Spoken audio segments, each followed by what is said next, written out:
shot, and it's a wonderful shot, and it brings up the first.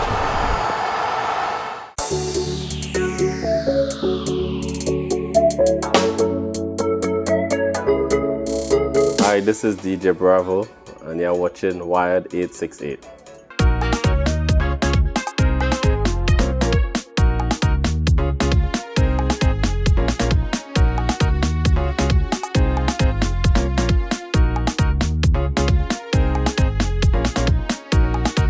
Since you all won last year, you could give me a list of the leagues you have played in between then and now, and, and what do you remember about each?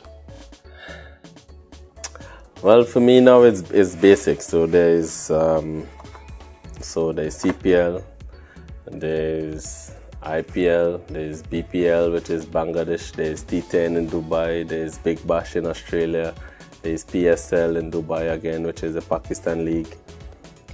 So there's so many leagues. They now have the Canada League as well, and there's England. So I play in all those leagues, and yeah, I'm happy that I'm still able to at this represent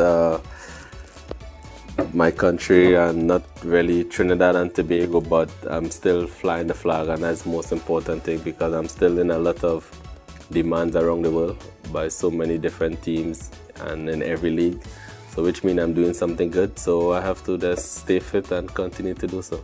Yeah, explain to fans what it's like, essentially, living out of a suitcase, I guess. You stay in a hotel most of those places. What's life like? Yeah, it's challenging. People see our life and think it's a lot of fun, it's joyful, and we get paid well and all these things, but sometimes it's become lonely at times. So, but I always say to people that I'm doing something that I love, but I'm away from the people who I love, because I don't see my family, even my kids. I'm here in Trinidad and I'm like still busy, so I have to do interviews here, interviews there. I have to make appearances here and all these things. Then CPL start, then after CPL I jump on a plane and I go again. So it's challenging. So I've been doing this for the last 14 years now. I'm a professional cricketer, so but I guess it's all for the good reason, because there's life after cricket, so I have to make sure I'm secure my future and make sure my kids have a good future. How much downtime do you get a year, and how do you like to spend it?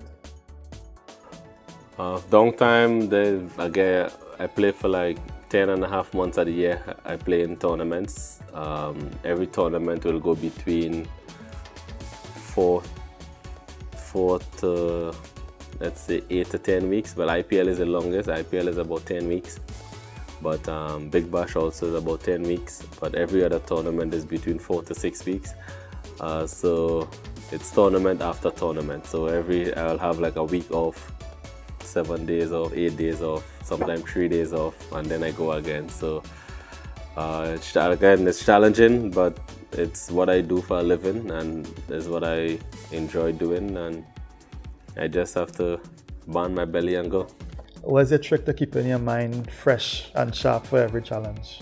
In India, for me, it's more challenging, because I'm actually like, they really have me up there like one of their heroes. So the love and respect that I get over there is different from here.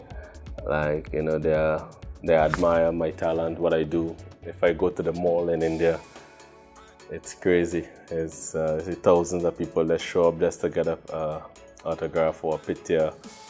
I literally experience where malls stores have to shut down and no one else can come in because the crowd is so crazy. Here in Trinidad, we all know it's more laid back. I'm free to do what I want, and I like that because I can go anyway, just be myself.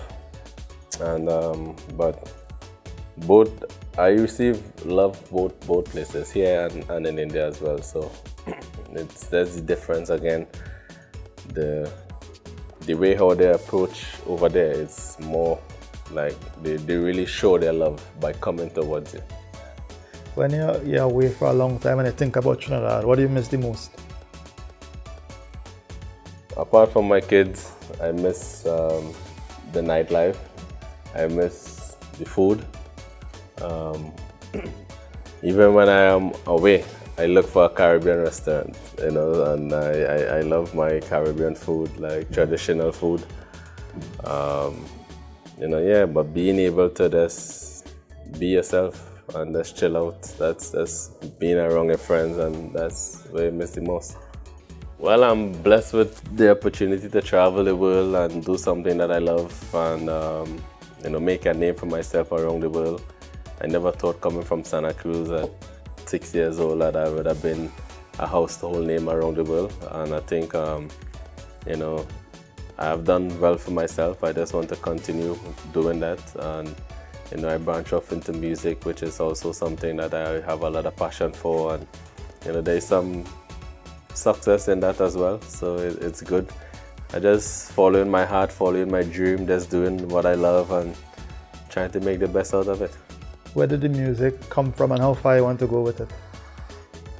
Well, everyone in the Caribbean involved in music at some way, whether they're singing in the bathroom or in the streets or whatever. It's part of our culture, it's part of our life. Whether it's reggae music, dancehall music, soca or calypso music. Music is part of our blood. So I must say I'm not someone who say I'm the best singer or actually can sing or do anything when music is concerned. I just try it and it works. I keep getting better and better at it. I keep improving and still have a long way to go when music is concerned. I get involved in music because of Beenie Man. He's someone I idolize a lot.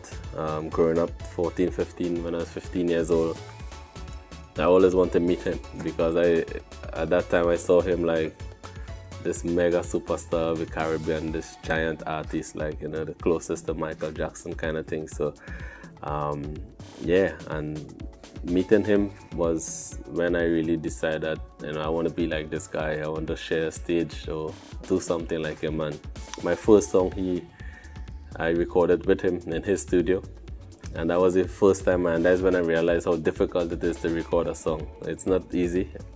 So hats off to all these artists and them who put in all this hard work over the years, but I keep trying. And obviously there's a negative side to it where everyone will doubt you and said, well, you cannot sing, or leave this for someone else to do, your focus on the cricket. It's just about you as an individual have to know what you want in life, and because your dream cannot be someone else's dream. So don't take on people, just do what you have to do. Like I said, the most important thing is to do it the right way, and you know, just be honest with yourself and be fair.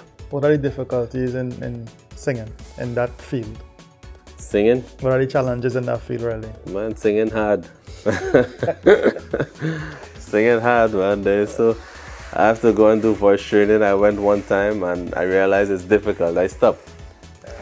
But I have to go back because I want to get I really love it. And but I just find in Trinidad more than anywhere else. You know, I don't think we are united enough when music is concerned. I think because a lot of people, when they talk about music, they know about reggae and dancehall music coming out of the Caribbean. Not much people know about soca music or even calypso music. So let's say soca music, only around Carnival season, or even whether it's Notting Hill Carnival, Crop Over, Jamaica Carnival, soca music really plays, or it's only a seasonal kind of thing. And I think music is something, it shouldn't be seasonal.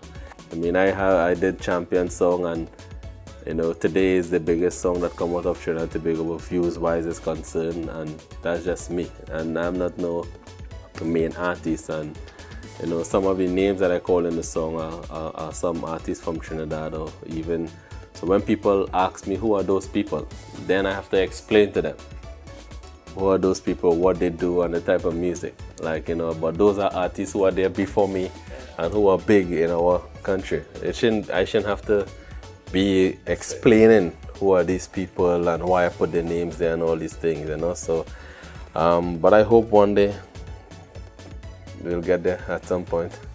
So at 14 years, you wanted to be the next Lara, the next Beenie Man?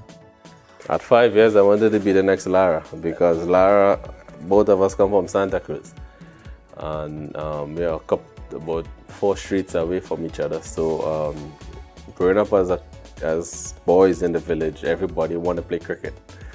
cricket is the main thing, and everyone was the next Lara, who's going to be the next Brian Lara, So at that time was the person who they have to be the next Lara. So they used to call me the right-handed version of Lara. So yeah, but my dream was always to play cricket professionally, represent my country, and then go on to play for West Indies. And I never thought when I start playing, when I get older, that I will play with Lara, because I thought that he will be finished when I start playing. But it worked out in a way that I made the team early at age 20, and he is still there. He's been my captain when I now start playing. And to play with your role model, the guy who you idolize, and to be in the same team with him. And today, Lara's still someone I can call and message anytime. So we have a very good relationship. That is good. A lot of people idolize somebody, and when they meet them in person, they have a different taste. I never experienced that with him. So I'm happy to call him someone like him, like a friend, a personal friend.